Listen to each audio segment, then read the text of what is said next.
Hello friends, नमस्कार and welcome to समाधान।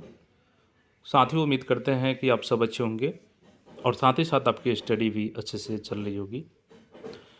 साथियों, मजबूत लक्ष्य निर्धारण रणनीतियाँ आपकी उपलब्धियों में बहुत बड़ा अंतर ला सकती है और इवन इसका लाभ आपके व्यक्तिगत जीवन, व्यावसायिक जीवन, छात्र जीवन में सफलता पाने की कुंजी है।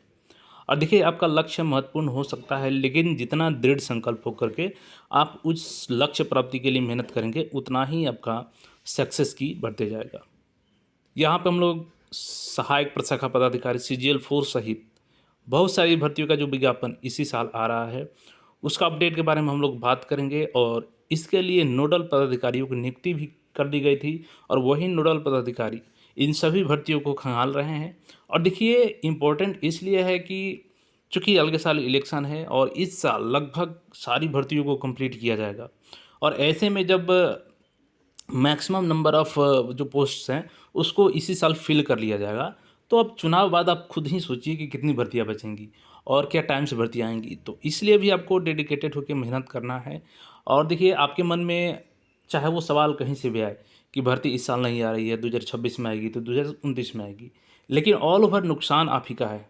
नेगेटिविटी आप कहीं से लें, लेकिन नुकसान आपका होगा क्योंकि आप उसके अकॉर्डिंग तैयारी नहीं करेंगे। तो बिल्कुल आप लोग नेगेटिविटी में ना रहें, भर्ती इसी साल आ रही है और तैयारी अच्छे से करें। पूरी अपडेट को हम लोग यहाँ पे समझेंगे। साथ ही साथ जो नोडल पदाधिकारियों की 45 प्लस डिपार्टमेंट्स की नियुक्ति हुई है, जो बैठक में भाग लेंगे, उनको उनकी जो लिस्ट है मैं आपको यहाँ पे साझा करने वाला हूँ। तो आइए पूरी अपडेट को समझते हैं। और यहाँ पे देखिएगा तो पूरे पदाधिकारियों का लिस्ट है, जो भी 45 प्लस डिपार्टमेंट्स के नोडल अधिकारी नियुक्त किए गए हैं। और देखिए, इस साल जो भर्ती आने वाली है, जिसमें बिहार दरोगा हो गया, सीजीएल 4 हो गया, टीआरई 4 हो गया, स्वास्थ्य विभाग की भर्ती हो गई। इसके अलावा देखेंगे तो बिहार में ग्रुप डी की भी भर्ती आने वाली है। तो ये तमाम भर्तियों के लिए भर्ती प्रक्रिया शुरू कर दी गई है और इसमें जो रोस्टर का काम है वो काफ़ी तेज़ी से किया जा रहा है। और उसी के लिए यहाँ पर नोडल पदाधिकारी नियुक्त किए गए हैं, जो इनको जो भी भर्तियां हैं, चाहे वो बैकलॉग भर्ती हो या नियुक्ति से रिक्त पद हो, तो उन सभी को यहाँ पे काउंट किया जाएगा और उस पर रोस्टर जारी किया जाएगा। जो कल का न्यूज़ है, सबसे पहले उसको हम लोग देखते हैं, फिर ये जो डेटा है सबको हम लोग देखेंगे। देखिएगा तो ये कल का न्यूज़ है, हिंदुस्तान पेपर का, आप देख सकते हैं खुद। राज्य सरकार का विधानसभा चुनाव से पहले नियुक्तियाँ कराने पर जोर। बिहार में रिक्तियाँ खंगालेंगे विभागों के नोडल अफसर। नोडल अफसर का मैं आपको लिस्ट दिखाऊंगा। 45 विभागों में 4.5 लाख से अधिक पद रिक्त, ठीक है। और सामान्य प्रशासन ने सभी महकमों को दिया आदेश। 2,17,591 पद शिक्षा विभाग में खाली। तो देखिए, बड़े पैमाने पर ये सबको पता है कि टीचर की जो भर्ती है वो बड़े पैमाने पर हो रही है, चाहे वो टीआरई 1 हो, टीआरई 2 हो, टीआरई 3 हो। हालांकि उसमें ये भी सवाल आए हैं कि फेयर तरीके से एग्ज़ाम नहीं हुआ है, वो अलग सवाल है। सरकार को उस पर ध्यान देना चाहिए। केवल आप भर्ती कर लेते हैं, ये बड़ा मायने नहीं रखता है। भर्ती टाइम से हो जानी चाहिए। अभी देखेंगे तो बिहार एसएससी का 1 साल क्रॉस कर गया है इंटरवल का, और लेकिन उसका अभी तक एग्ज़ाम डेट का कोई अता पता नहीं है। तो ऐसे में आपको छात्रों को एक नोटिस के माध्यम से, आप कैलेंडर के माध्यम से अपडेट कर दीजिए कि आप कब एग्ज़ाम ले रहे हैं। इससे क्या होता है कि छात्र अपने लक्ष्य के प्रति सजग रहते हैं और अपना टारगेट लेकर के तैयारी करते हैं। तो कहीं ना कहीं छात्रों में इसीलिए एक विश्वास नहीं जग पाता है आयोग के प्रति। चलिए, ये तो बात हो गया एग्ज़ाम को लेकर के कि समय से एग्ज़ाम कराए आयोग।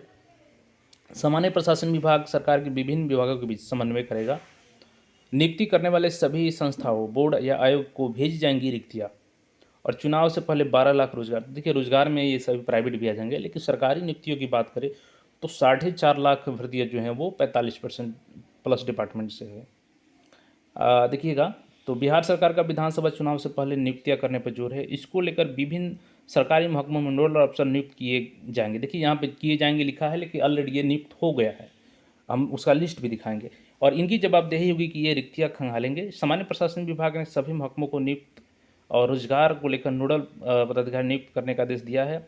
इसको लेकर सामान्य प्रशासन विभाग सरकार के विभिन्न विभागों से समन्वय करेगा। और देखिए, फरवरी 2024 में शुरू हुई थी कार्रवाई, लेकिन उसी बीच देखेंगे तो सरकार भी उसके पहले ही जस्ट जनवरी के पहले ये बदल चुकी थी।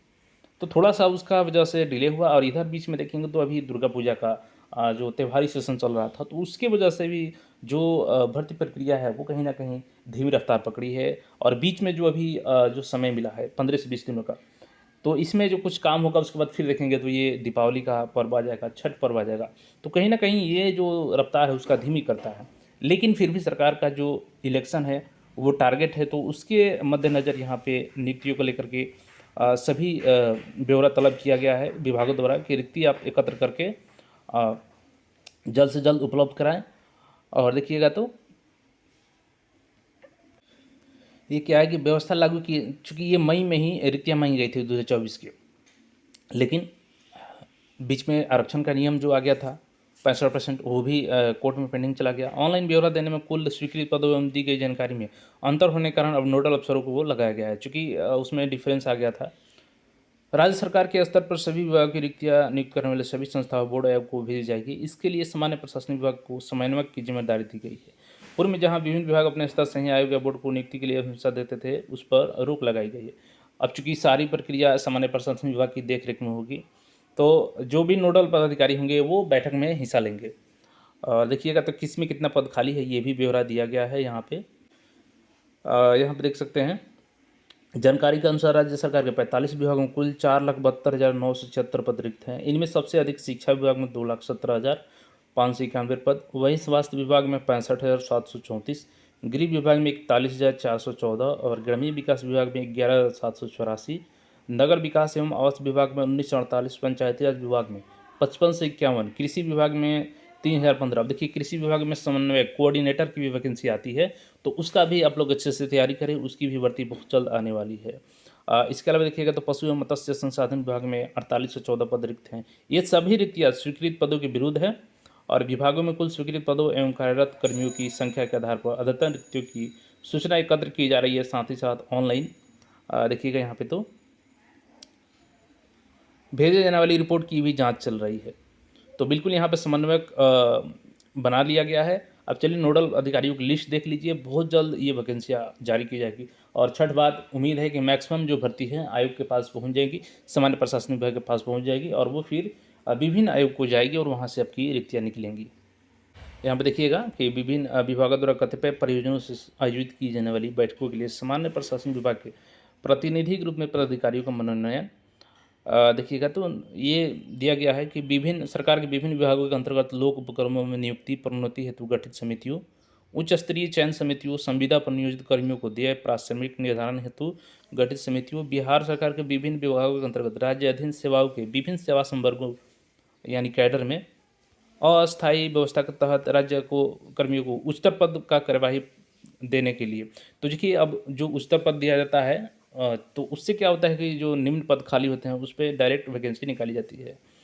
तो अब उस देखिएगा उसमें जो यहाँ पे पदाधिकारी नियुक्त, तो यहाँ पे मनोनीत किया गया है और पदाधिकारियों को उपस्थिति के लिए यहाँ पे बताया गया है कि जैसे कि विभाग के अगर प्रधान सचिव सचिव और उसके समकक्ष पदाधिकारी का अध्यक्षता में भाग होगा, तो विभिन्न डिपार्टमेंट्स यहाँ पे लिखे गए हैं और अधिकारी के नाम जैसे श्रीमती रचना पाटिल यहाँ पे भारतीय प्रशासनिक सेवा, और अगर समकक्ष या न्यून अधिकारी यहाँ पे बैठक लेते हैं तो उनके लिए अलग से यहाँ पे अधिकारी की नियुक्ति की गई है। जैसे इसमें मोहम्मद MM अंसारी जी का बिहार प्रशासनिक सेवा अवर सचिव, और यहाँ पे मनोनीत पदाधिकारी हैं और इनके ऊपर अनुपस्थिति में ये देखेंगे और इनके अनुपस्थिति में ये देखेंगे। जैसे कि इनके पास 7 विभाग का है, इसी तरीके से अलग अलग यहाँ पे देखिएगा भूमि आपदा प्रबंधन विभाग, पिछड़ा वर्ग, ये अलग अलग यहाँ पे डिपार्टमेंट के लिए अलग अलग अधिकारी, जैसे एक अधिकारी के पास लगभग 5 से 6, 7, 8 ऐसे विभाग के लिए ब्यौरा दिया गया है कि ये लोग बैठक करेंगे। और यहाँ पे देखिएगा तो टोटल 45 प्लस डिपार्टमेंट्स का ये नोडल पदाधिकारियों का लिस्ट है, आप लोग खुद देख सकते हैं इसको। और देखिए CGL4 हर हाल में इसी सलाह रहा है भर्ती, इसमें कोई दो राय नहीं है, लेकिन आप तैयारी अच्छे से करेंगे तभी आपका सिलेक्शन होगा। थोड़ा बहुत वैकेंसी में डिले होने से आपको कोई खास फर्क नहीं पड़ेगा, लेकिन अगर आप तैयारी में थोड़ा बहुत डिले कर देते हैं, थोड़ा सा आप बैकअप में चले जाते हैं, तो इसलिए आपको सिलेक्शन में चांसेस कम हो जाएगा। तो तैयारी अच्छे से करें। बाकी कोई क्वेरी हो तो कमेंट करके पूछ सकते हैं और चैनल पर नहीं तो चैनल को सब्सक्राइब करके जुटे रहें। फिर मिलेंगे नए अपडेट में। धन्यवाद।